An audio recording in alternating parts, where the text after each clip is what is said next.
It's wonderful to meet you. Thank you for taking a minute out for the program today. I appreciate it. Of course. I'm so happy to be here. Me too. So let's begin with this. 6 years ago, this pandemic changed so much about our lives. How did you get through that era, and how has it changed the way that you approach work and life in 2026? It's a very interesting question for me because I know a lot of people were really struggling with COVID. For me, COVID was a gift in a way. Yeah, I we have 4 children and I love hanging out with my kids. And I had them at home for months and we did everything together and we cleaned the house together and we cooked together and we played games. And there was like a few months where you couldn't even work because you had to figure yourself out again and understand how do you work in this environment.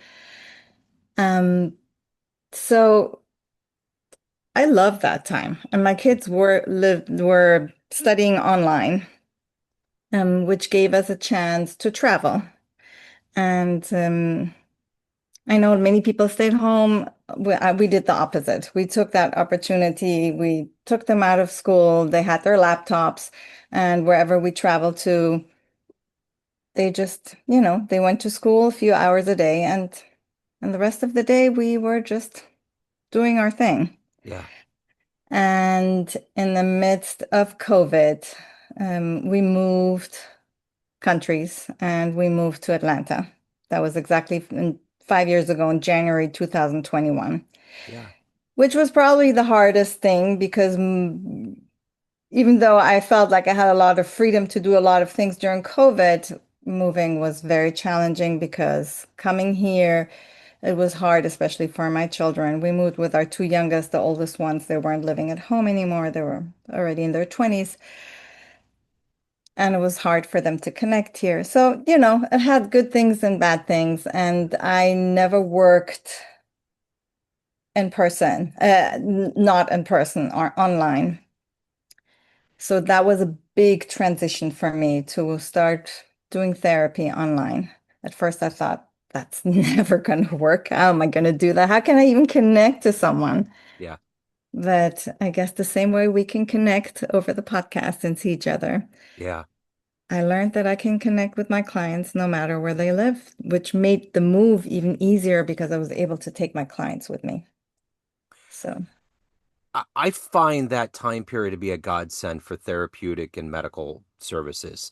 I think there was a lot of preparing, and I'm not saying anything about getting in person. I think it's totally fine. But I think there's some appointments that can totally be done virtually and you're going to still accomplish the same thing.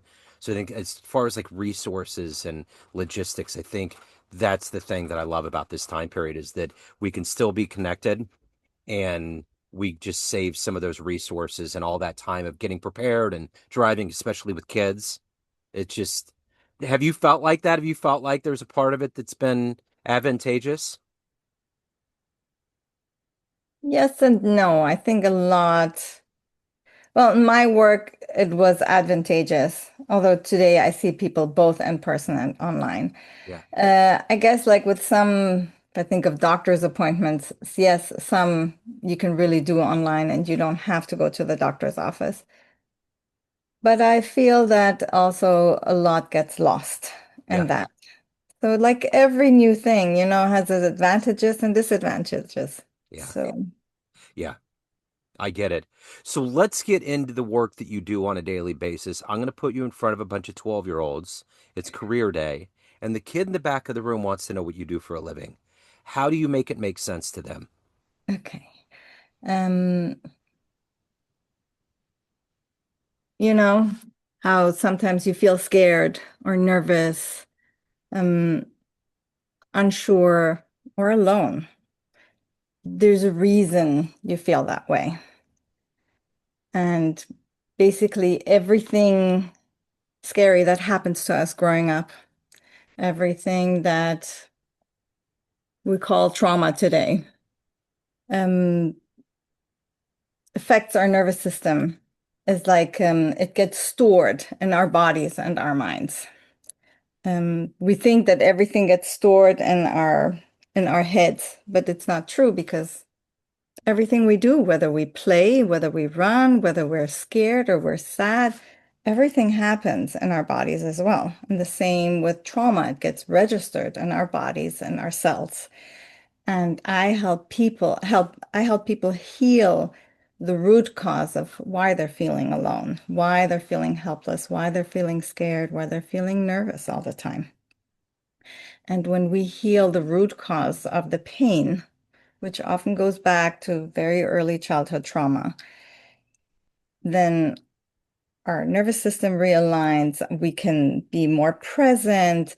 Things that we carried with us our whole lives, issues that we've dealt with, situations that we kept running into, they begin to just magically dissolve. And we don't have to carry those old patterns, those old coping mechanisms anymore that were created as a result of the pain that we experienced, in a nutshell. I love it. So there's a lot of those things that you're describing that can be generational, that can go back multiple generations. And once you kind of localize that, it can go away for future generations. Is that kind of the logic model? That is exactly it. And it's not just, yes, we carry a lot of generational trauma.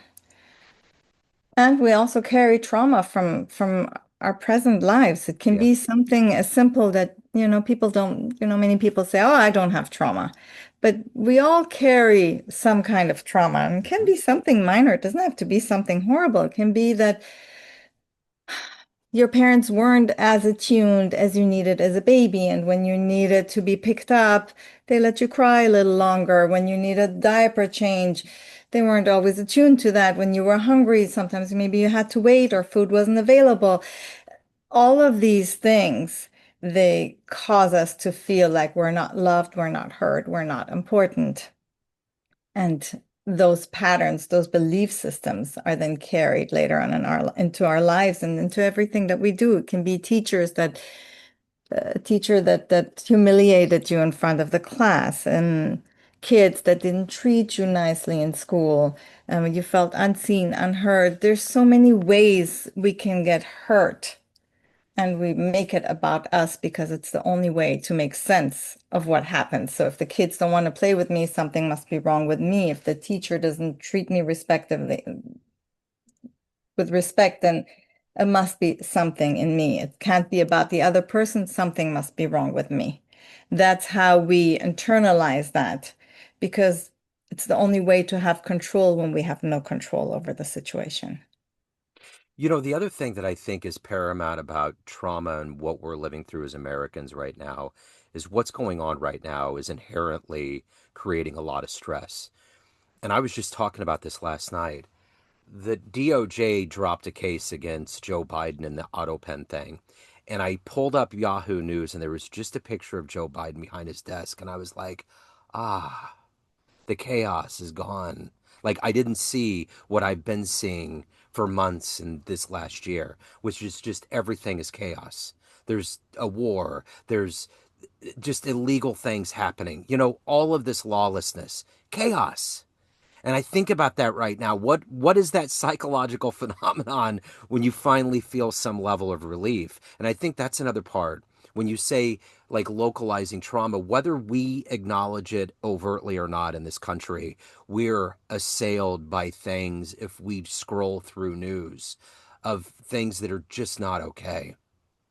And I think a lot of us right now are kind of walking in this haze, whether we acknowledge it or not, of living through a very particular time that is creating stress. And the only thing that I think that one of the main things that I can do as an adult and a father is exude something positive so that my kids get some positivity and we have something to look forward to. Because that's the key right now. I couldn't agree with you more. And really, at the end of the day, I think, first of all, the biggest fear or the biggest thing that causes fear is the unpredictability, that you don't know what's happening, that you feel you have no control over what's happening in the world. Wars are breaking out everywhere, and we don't know where this is going. And this, in the first place, creates tension and fear Yeah. that we hold in our bodies. And And with that being said, I agree with you 100%. The best thing that we can do is just focus on our own lives. Yeah. Like, how can I show up as the best version of myself? Like, what do I need to do in order to be okay? Yeah. Because then I don't participate with the chaos. Yeah. When I take care of me, then I can take care of my kids. I can take care of the people around me. Like the more regulated and balanced each one of us is, the more we're helping. And the more dysregulated we are, and the more we participate in the chaos, the harder it gets, really. So I'm going to take you back to that classroom when you were 12 or 13. What did you want to be when you grew up? What was your dream job? I wanted to be a news anchor. I wanted Oh. to tell the news on TV because I was convinced that the news was the place where truth was reported to the world. Now that's innocence, right? That is innocence.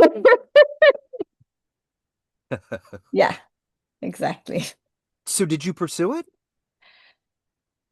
I did not because when I was about 17, I my brother's friend and his family, they came over for dinner one night, and my brother's friend, they were older. He was working in the TV industry, and I remember looking up at him, big eyes, and saying, "Johnny, I really want to become a news anchor." And he looked at me and he said, "Naomi, only through the bed."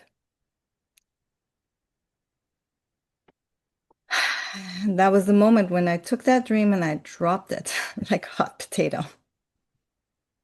Yeah, that's pretty eye-opening. But before that happened, who did you emulate? What was there a TV reporter or anybody specifically, or was it just the idea of getting the truth out there? I think it was getting the idea of, it was the idea of getting the truth out there. I grew up in Germany for the first 20 years of my life. And I remember the news anchor. I remember how she looked, her hair, like I remember everything about her. And I hated watching the news. That was the funny thing. I never wanted to watch the news, but my dad always had the news running. So I would see her. And I was just fascinated with the idea of telling the truth, which later on I understood in my 30s had nothing to do with telling the news, reporting the news. It was wanting to share my own truth. So talk to me a little bit about getting into this world of mental health and helping people overcome trauma and issues. How did all of that get imbued in you growing up and become this career that you have? Um, I was sexually abused for the first 20 years of my life, as well as trafficked. And I remembered none of it. So when I wanted to tell the news on TV, I was completely dissociated. And the dissociated part of me that was going through the abuse wanted to speak up and tell the truth.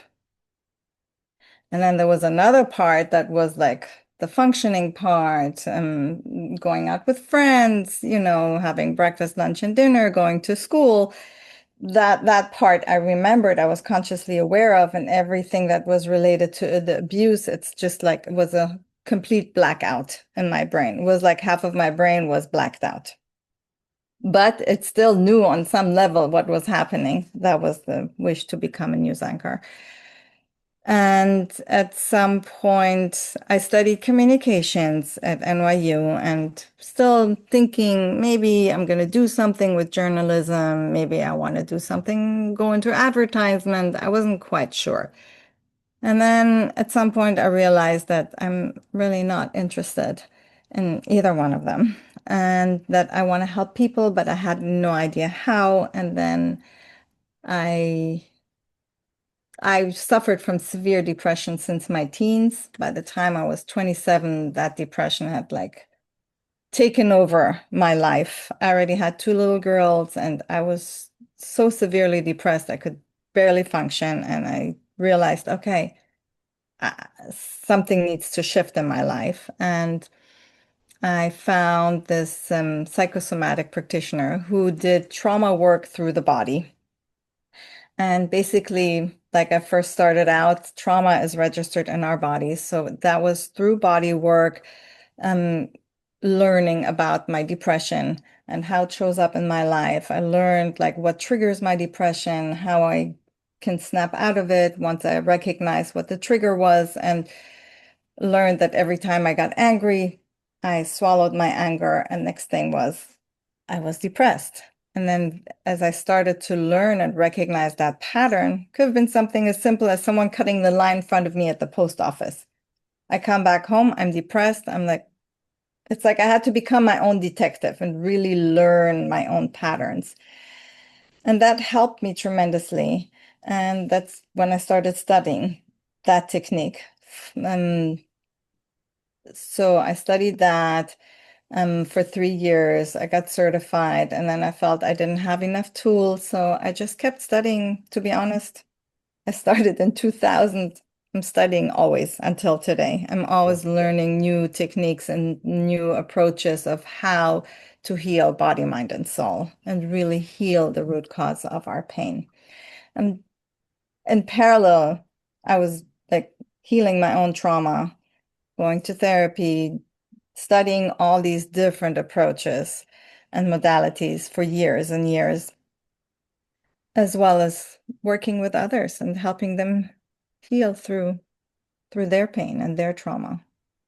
You know, it's interesting. Before we got on, you were asking how I got into podcasting, and I just kind of, based on what you had talked about wanting to get into reporting, I think the simple way, the most simple way I can explain what I felt was a genuine lack of authenticity. There was these very overpaid athletes that were getting asked the same question, and I was like, why? And a lot of them had attitudes. The higher up you go, there was just this level of arrogance, and it's like, I don't, it's just not authentic. Whether it's, and it is, it goes to the truth. Like we want the truth as humans. There's a level of us, we don't have a lot of time to mess around, so let's get to the root. So it's interesting. So I'm curious, through all of the evolution of you finding your place professionally and even personally, who's been that inspirational force, that hero in your life that's allowed you to become who you are today? Yeah. My safe place was my husband. Yeah. He was just there, unconditional love, and I think what really allowed me to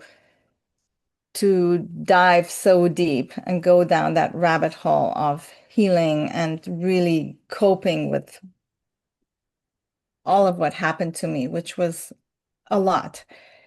He was just there. And I think just having someone to hold space for me without getting involved in my stuff, without having to know and asking me questions and, just being there like a container allowed me to literally transform my life. Yeah, there's nothing about that that I would even laugh about. I think the answer of spouse is paramount. I think those are my favorite answers because that is one of the most important decisions we're going to make in our lives.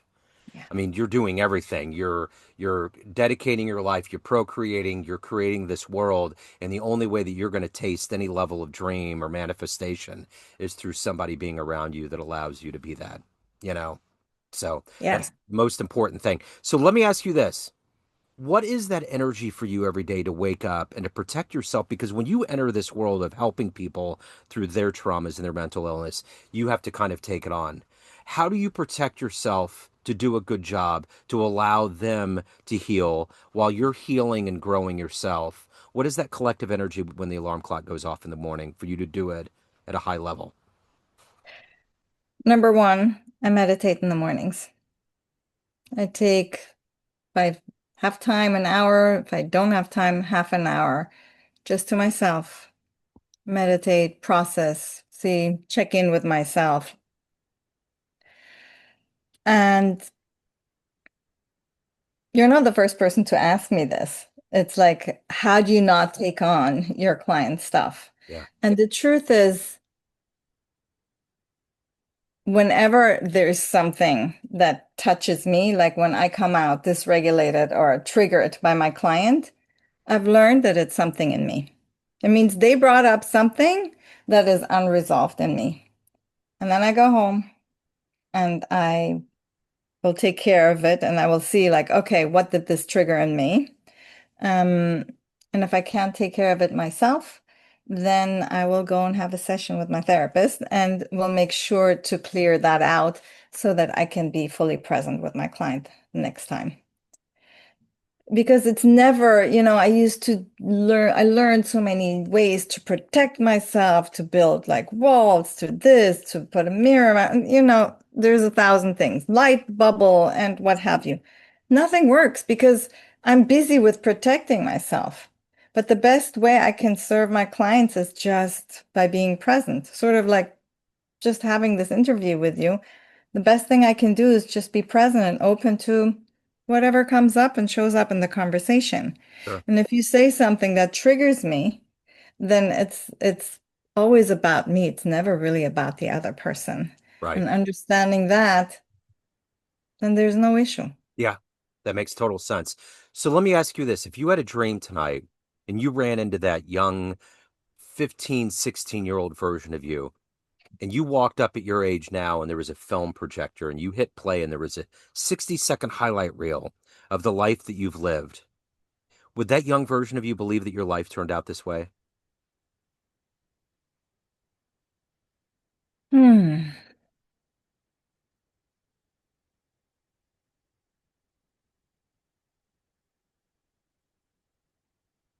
Yes and no.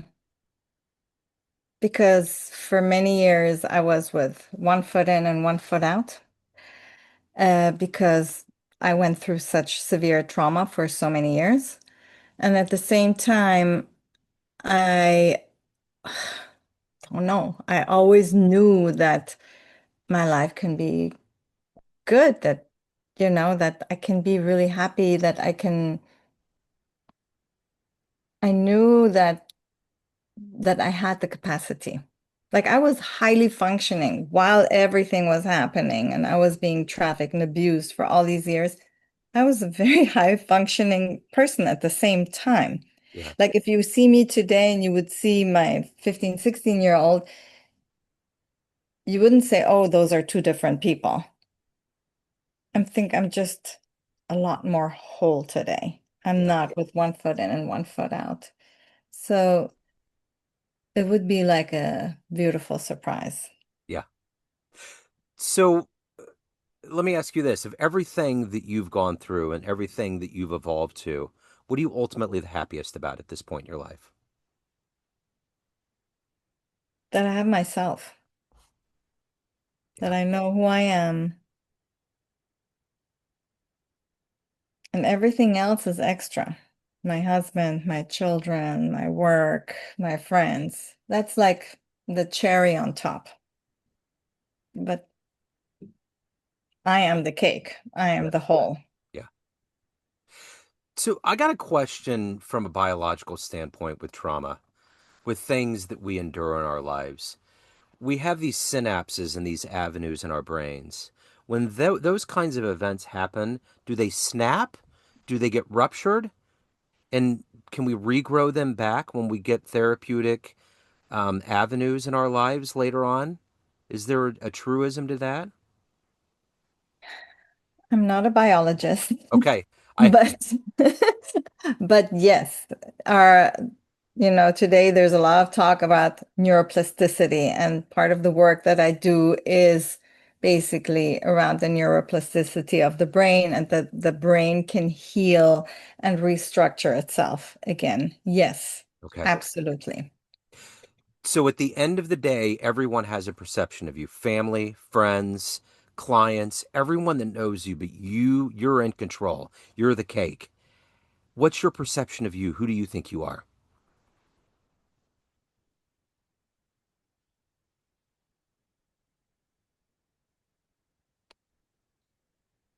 First words that come up for me are light and love.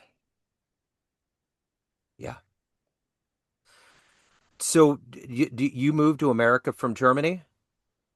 No, I moved from Germany to New York, from New York to Israel, and from Israel to Atlanta. Okay. Was it always kind of a dream of yours to come to America? No, the opposite. I moved to Atlanta. Actually, before New York, I lived in Italy. I met my husband. He was living in New York at the time, so I moved with him to New York. I hated living in New York. And I convinced him a few years later to move to Israel, where we had all of our children. We lived there for 25 years. And then we felt like it was time to move, and we opened literally, we looked at the globe and we said, okay, where can we move to next? And we thought of Australia, New Zealand, Portugal, Hawaii, Wales. We even thought for 5 seconds to move back to Germany. And I said, I'm never going back to America. Never. I don't like living in America. It's not the kind of life I want. And long story how we moved back to America, not to New York, to Atlanta, which I like a lot better than New York.